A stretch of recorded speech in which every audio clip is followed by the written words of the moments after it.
Brazil has the largest population of people of African descent outside of Africa.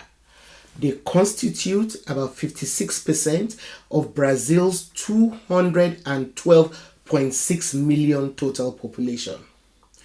This makes Afro Brazilians the largest group of black people, second only to Nigeria. Yet, black people make up just 18% of the Brazilian Congress.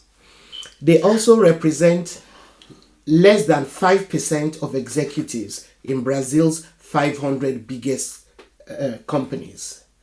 They constitute 75% of murder victims and 75% of those killed by the police. In 2019, Jair Bolsonaro, the current president of Brazil, who has apparently modeled himself after Donald Trump, proposed a so-called anti-crime bill that included a blanket self-defense justification for the use of force by the police. Are you still wondering why the Black Lives Matter movement and other anti-black racism movements should be up front and center global movements? Welcome to the Sankofa Pan-African series. Please support us through Patreon and by buying me coffee so we can continue to bring you this series. Subscribe if you have not yet done so, and please turn on your notification buttons so you know when we have new episodes. And of course, share our videos with all your contacts.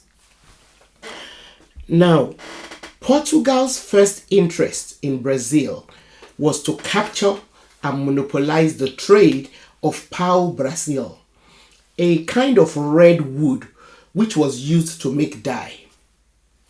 The trade in pau-brasil was started by the Tupinamba Indians, one of the indigenous groups which populated South America. So the name Brazil, which was adopted for the country after Portuguese colonizers succeeded in their mission of colonizing the area, was derived from pau-brasil. Initially, the Indians actually tried to work with the Portuguese to harvest the trees. However, the Portuguese were after a bigger commercial venture and needed to keep looking for bigger forests to harvest, and this reduced the amount of profits they were making. They then started establishing plantations on cleared land, which meant they needed people to work on the plantations which they built on the cleared lands. So the Portuguese at first tried unsuccessfully to enslave the indigenous people. They failed because the Indians, who were actually not used to working the kind of long hours under inhuman conditions that the Portuguese were forcing on them, were also dying in droves because of the diseases that the Portuguese brought with them.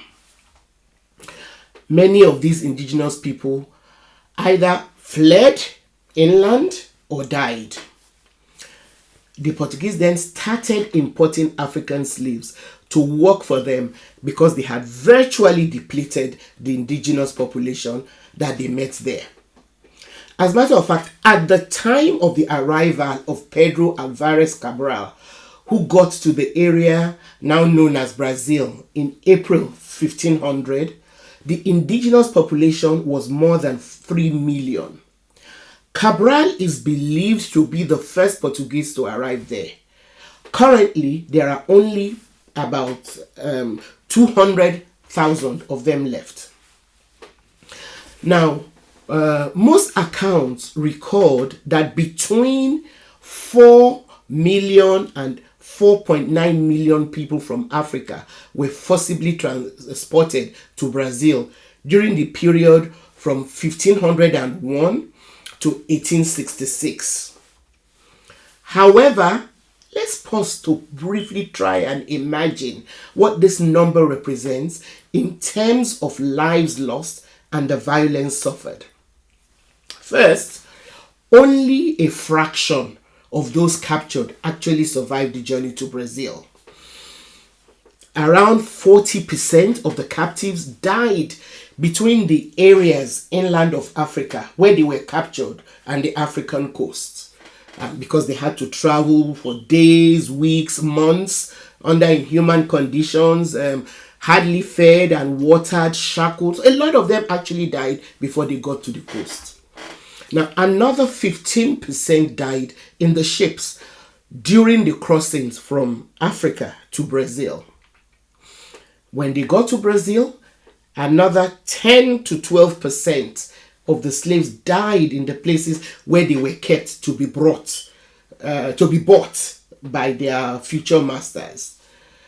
And when they finally got to the plantations, mines, or other places where they were forced to work, they suffered various types of extreme violence and sadism at the hands of the white men and women who enslaved them.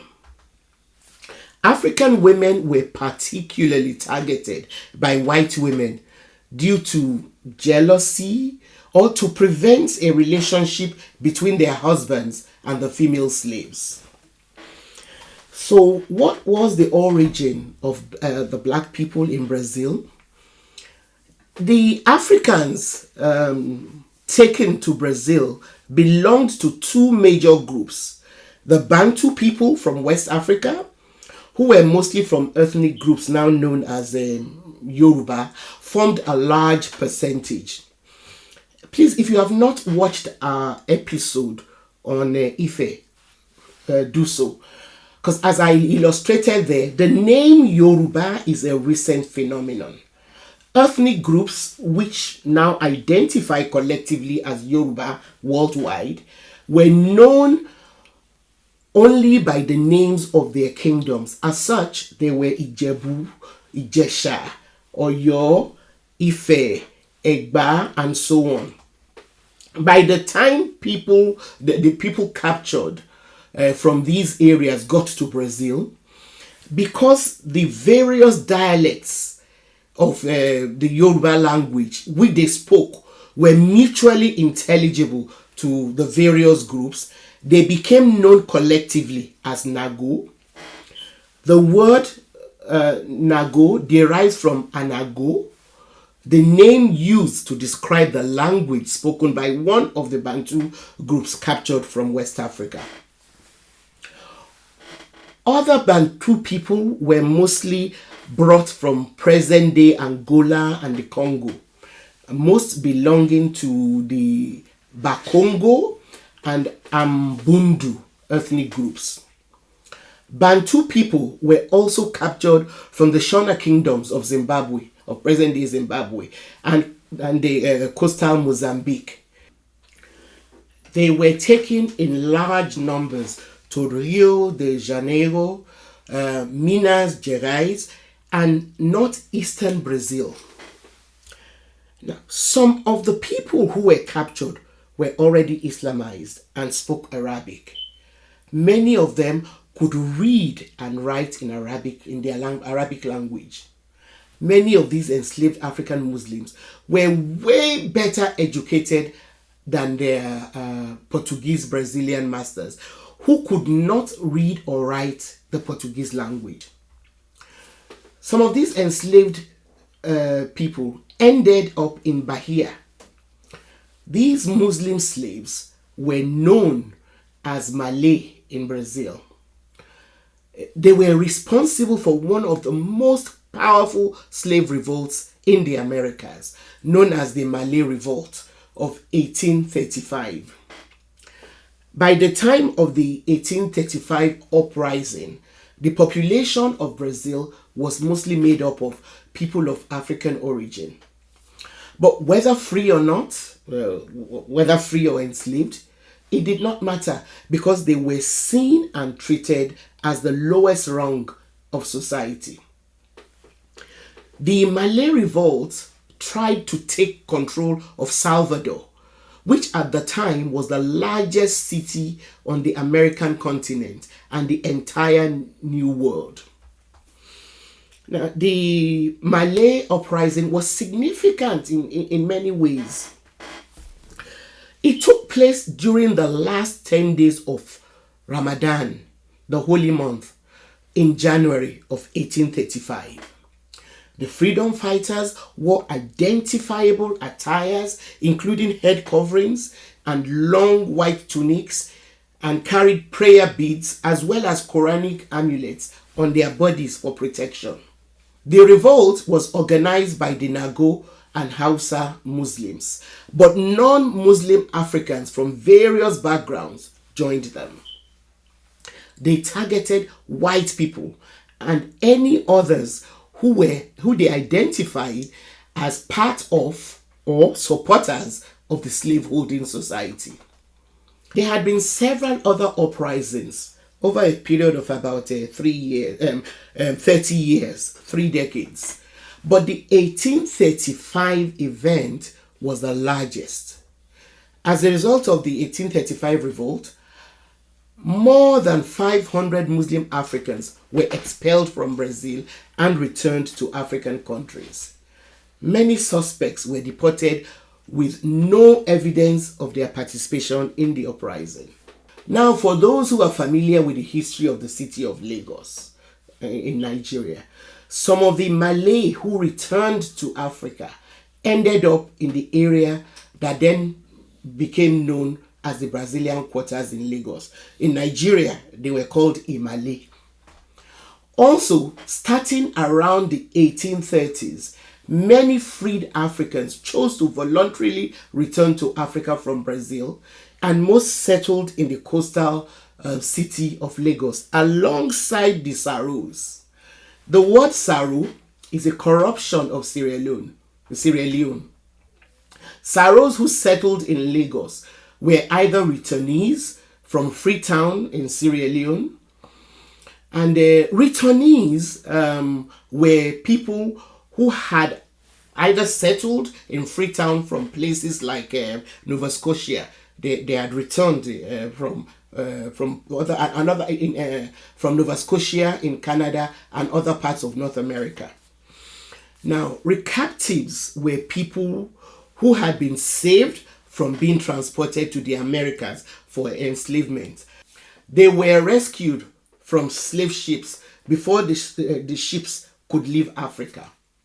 Now, like the free Africans from Brazil, most also settled in Lagos, although some others found their ways to places like Abeokuta and other parts of Nigeria, other parts of the country now known as Nigeria. Now, other returnees from Brazil, who were mostly Catholic by faith, were known as Amaru or Agudas when they settled in Lagos. These various groups of African returnees have left their marks on the architecture and cultural life of Lagos and Nigeria in some enduring ways, since most were skilled artisans and educated. They started the earliest nationalist struggles for Nigeria's independence. Although the Malay uprising did not succeed in overtaking Bahia from the Portuguese, it scared the living daylight out of the colonialists. And it was a major factor in bringing about an end to the legal importation of slaves from Africa in 1850 and the eventual abolition of slavery in Brazil in 1888. Now, racism in Brazil is quite complex. For example, Brazil was the last place in the Americas to abolish slavery, like I said, in 1888. And by the 1900s, the white people in that country started promoting what they described as racial democracy. On paper, this idea of racial democracy sounded harmless in that it encouraged the mixing of indigenous, white Europeans, and Black African cultures.